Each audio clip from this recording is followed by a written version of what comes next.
আসসালামু আলাইকুম। সবাইকে প্রোগ্রাম আবাদে স্বাগতম। আপনাদের সাথে আছি মুজাহিদুল ইসলাম। আমরা আমাদের চ্যানেলে আজকে থেকে আরেকটি নতুন সিরিজ শুরু করতে যাচ্ছি, যেটি হচ্ছে আমাদের পিএইচপি অর্থাৎ ওয়েব ডেভেলপমেন্ট ফর বিগিনার। আমরা বিগিনার হিসেবে ওয়েব ডেভেলপমেন্ট শুরু করার জন্য যে জিনিসগুলো জানা প্রয়োজন সেই বিষয়গুলোই আমরা এই সিরিজটিতে কভার করার চেষ্টা করব। বিশেষ করে আমরা পলিটেকনিক শিক্ষার জন্য কাজ করে যাচ্ছি। পলিটেকনিক শিক্ষায় আমাদের ডিপ্লোমা ইন ইঞ্জিনিয়ারিং অর্থাৎ কম্পিউটার ইঞ্জিনিয়ারিংয়ে একটি সাবজেক্ট রয়েছে চতুর্থ পর্বে অর্থাৎ চতুর্থ সেমিস্টারে, দ্বিতীয় বর্ষ চতুর্থ সেমিস্টারে, যেটি হচ্ছে ওয়েব ডেভেলপমেন্ট। এটি মূলত পিএইচপি সহ বিভিন্ন ডাইনামিক ওয়েবসাইট তৈরি করার জন্য আনুষঙ্গিক যে ল্যাঙ্গুয়েজগুলো এটি নিয়ে আলোচনা করা হয়েছে। তো আমরা সেটির ধারাবাহিকতায় আজকে থেকে পিএইচপির যে বেসিক কনসেপ্টগুলো অর্থাৎ বেসিক পিএইচপির বিষয়গুলো আমরা জানার চেষ্টা করব। তার পূর্বে আমরা আজকের এই পর্বে জানব কিভাবে একটি ওয়েবসাইট কাজ করে, অর্থাৎ আমরা ওয়েবসাইটটি যখন ব্রাউজ করি সেটি কিভাবে আমাদের কাছে শো করানো হয়, অর্থাৎ কিভাবে কাজ করে সেটির বেসিক বিষয়গুলো আলোচনা করা। তো আমরা প্রথমেই যদি একটি ওয়েবসাইট ভিজিট করি তার জন্য একটি ব্রাউজারের প্রয়োজন হয়, সেটা হোক chrome browser, mozilla firefox, edge অথবা যে কোনো ধরনের ব্রাউজার। তবে মডার্ন ব্রাউজারগুলো মডার্ন আউটপুট দিতে সক্ষম। তার জন্য মডার্ন ওয়েবসাইট ডেভেলপমেন্ট করতে হয়, যেটা পিএইচপি অর্থাৎ হাইপারটেক্সট প্রিপ্রসেসর এটির মাধ্যমে করতে পারি। প্রথমে আমরা একটি ওয়েবসাইট ভিজিট করি, তাহলে আমাদের ধারণাগুলো আরও স্পষ্ট হবে। ক্রোম ব্রাউজার ওপেন করছি। আমরা যদি আমাদের সবচেয়ে জনপ্রিয় একটি ওয়েবসাইটে যাই, youtube.com, এখানে ইউআরএলে আমাদের লিখতে হয়েছে youtube.com। youtube.com লেখার পর আমরা যখন এন্টার হিট করি তখন আমাদের সামনে একটি পেজ ওপেন হয়, যেখানে অনেকগুলো ডাটা, যেমন অনেকগুলো ভিডিও রয়েছে, অনেক টেক্সট রয়েছে, অর্থাৎ বিভিন্ন ধরনের অপশনগুলো রয়েছে। আমরা যদি খেয়াল করি দেখতে পাবো যে এই ভিডিওগুলো স্ট্যাটিক নয়, অর্থাৎ এই ভিডিওগুলো সময়ের সাথে সাথে পরিবর্তন হয়। অর্থাৎ আমাদের হোম পেজের ভিডিওগুলো একদম স্ট্যাটিকলি সেট করা নেই, ডাইনামিটিক্যালি এই ভিডিওগুলো আমাদের পর্যায়ক্রমিকভাবে চেঞ্জ হয়ে আমাদের হোম স্ক্রিনে আসে। তো আমরা এখন এইখান থেকে একটি ধারণা বুঝতে পারলাম যে আমাদের একটি ওয়েবসাইট যদি ভিজিট করতে হয়, আমাদের ওয়েবসাইটে যদি প্রবেশ করতে হয়, তার একটি অ্যাড্রেস বা ঠিকানার প্রয়োজন হয়।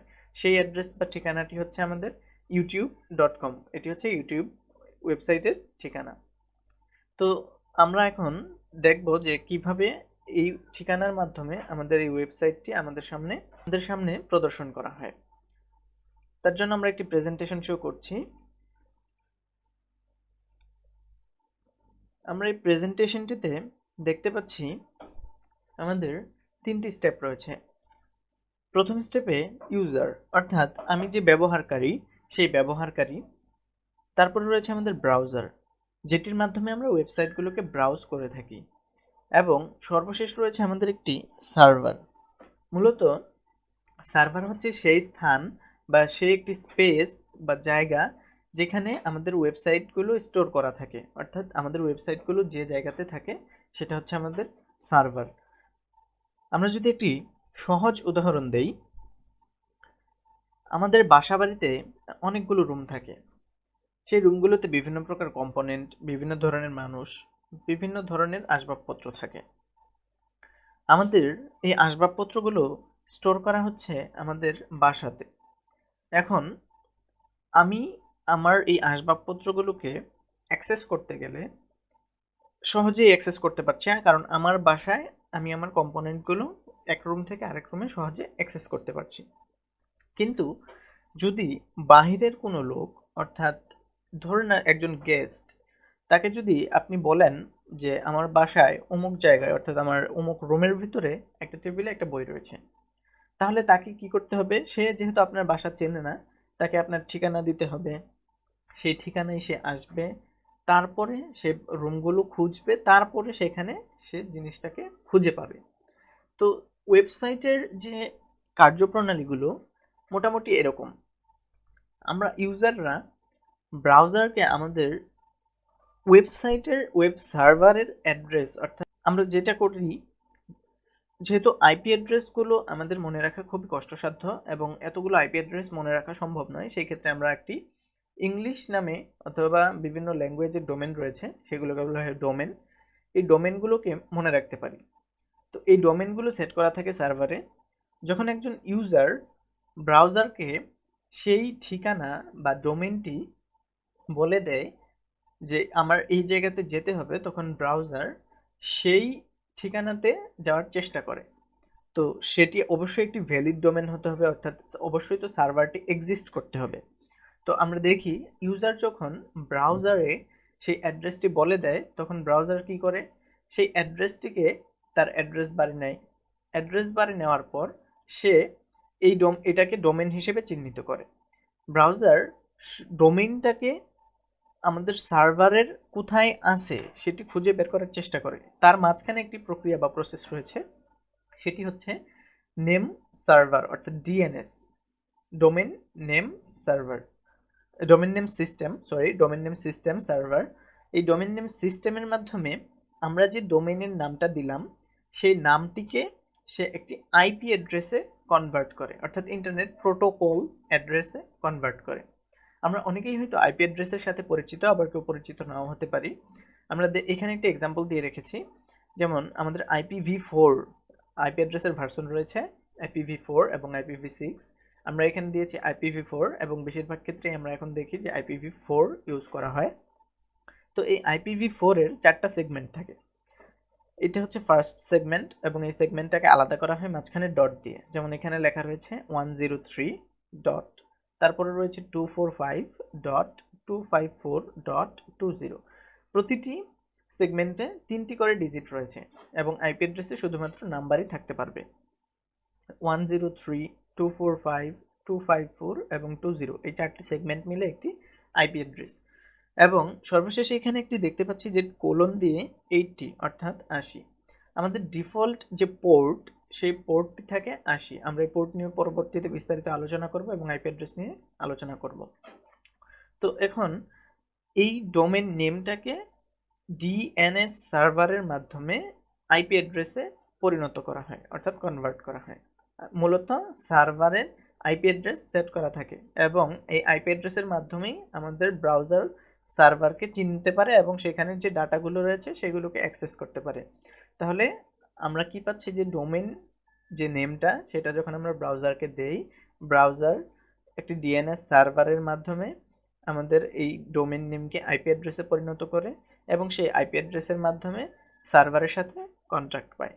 এখন সার্ভারে মূলত কি থাকে, সার্ভারে আমাদের যে ওয়েবসাইটের কোর ফাইলগুলো, সেই ফাইলগুলো স্টোর করা থাকে, অর্থাৎ অনেকগুলো ডাটা স্টোর করা থাকে। সেই ডাটাগুলোকে নিয়মতান্ত্রিকভাবে সেখানে কাজ করানো হয়। তো আমরা এখানে দেখতে পাই, যখন এই সার্ভারের অ্যাক্সেস পেয়ে যায় আমাদের ব্রাউজার, তখন সার্ভার আমাদেরকে একটি ব্যাক, অর্থাৎ রেসপন্স ব্যাক করে। এগুলো আসলে আমাদের হয়তো অনেক অপরিচিত মনে হতে পারে, সেই ক্ষেত্রে আমি এখানে সংক্ষিপ্ত আকারে জিনিসগুলো বোঝানোর চেষ্টা করছি শুধুমাত্র ধারণার জন্য। সার্ভার আমাদের রিকোয়েস্টটাকে ব্যাক করে সেটার রেসপন্স, সেই রেসপন্সটার মাধ্যমে আমাদের HTML, CSS ইত্যাদির মাধ্যমে আমাদের এইখানে যা দেখতে চাচ্ছি, অর্থাৎ আমাদের যে ওয়েবসাইট, সেখানে HTML, CSS, জাভাস্ক্রিপ্ট, PHP সহ অন্যান্য অনেক ল্যাঙ্গুয়েজ বা মার্কআপ থাকতে পারে, সেটার মাধ্যমে আমরা আমাদের ওয়েবসাইটটিকে আমাদের স্ক্রিনে দেখতে পাই। এবং আমরা যে কোর্সটি শুরু করতে যাচ্ছি, আমাদের যে সিরিজটি, সেটি হচ্ছে মূলত PHP নিয়ে। আমরা পরবর্তীতে ধাপে ধাপে জাভাস্ক্রিপ্ট সহ বিভিন্ন প্রকার যে ল্যাঙ্গুয়েজগুলো রয়েছে এগুলো কভার করার চেষ্টা করব এবং এই PHPর মাধ্যমে আমরা আমাদের ডাইনামিক্যালি ওয়েবসাইটগুলো তৈরি করতে পারি এবং এখানে অনেক ফাংশনালিটি দিতে পারি। তো আমরা আজকে শুধুমাত্র ওয়েবসাইটটি কিভাবে আমাদের সম্মুখে কাজ করছে ব্রাউজারের মাধ্যমে দেখতে পাচ্ছি, সেটির একটি সংক্ষিপ্ত ধারণা দেওয়ার চেষ্টা করেছি। তারপরে আমি যে জিনিসটা বলতে চাচ্ছিলাম সেটি হচ্ছে আমাদের আইপি অ্যাড্রেস এবং যে পোর্ট, এটি একটু জানা প্রয়োজন কারণ আমাদের এটি কাজে লাগবে। এই আইপি অ্যাড্রেসটি হচ্ছে আমাদের সার্ভারের আইপি অ্যাড্রেস, অর্থাৎ আপনি যদি উদাহরণটি মনে রাখতে পারেন, এটা হচ্ছে আপনার বাসার ঠিকানা। অর্থাৎ কোনো গেস্ট যদি আপনার বাসাতে আসতে চায় সেক্ষেত্রে আপনি এই ঠিকানাটি দিলে সে আসতে পারবে। কিন্তু সেই গেস্ট যখন আপনার বাসাতে আসবে, ধরেন আপনার বাসাতে 10টি রুম রয়েছে, এখন আপনার রুম কোনটি সেটি তো সে বুঝতে পারবে না। সেই জন্য আমাদের যে রুম নাম্বার থাকে, অর্থাৎ আমরা আমাদের রুমের উপরে লিখে রাখি বা সাইনবোর্ড দেওয়া থাকে যে এটা আমাদের রুম নাম্বার। এরকম আমাদের সার্ভারের এরকম একটি রুম নাম্বার বলতে পারেন, যেটি হচ্ছে পোর্ট। সেটি আমাদের যখন ওয়েবসাইট ব্রাউজ করি, আমরা যখন আইপি অ্যাড্রেসে হিট করি, ডিফল্টভাবে 80 অর্থাৎ এইচটিটিপি পোর্টকে 80 বলা হয়, অটোমেটিকভাবে এটি 80 পোর্টে হিট করে। এখন আমরা যদি আমাদের এই 80 পোর্টে না গিয়ে অন্য কোনো পোর্ট খোলা থাকে, অর্থাৎ রুম থাকে আরও, সেই পোর্টে যেতে চাই, তখন আমরা এই কোলনের পরে 80-র পরিবর্তে অন্য একটি পোর্ট নাম্বার দিয়ে এন্টার করলে আমরা সেই পোর্টে চলে যেতে পারি। অর্থাৎ আপনি আপনার রুম নাম্বারটি এইখানে স্পেসিফিকলি আপনার যে গেস্ট তাকে বলে দিচ্ছেন এবং সে আপনার রুমে অনায়াসে প্রবেশ করতে পারছে। তো মূলত আজকের টিউটোরিয়ালটি ছিল এটুকুই। আশা করি ভিডিওটি সবার ভালো লেগেছে। যদি ভালো লেগে থাকে অবশ্যই লাইক করবেন, আর কোনো কিছু জানার থাকলে অবশ্যই কমেন্ট করবেন এবং আমাদের চ্যানেলটি সাবস্ক্রাইব করবেন। আর আপনার বন্ধু বান্ধবদের কাছে আমাদের ভিডিওগুলো শেয়ার করে আমাদেরকে সাপোর্ট দিন। আসসালামু আলাইকুম।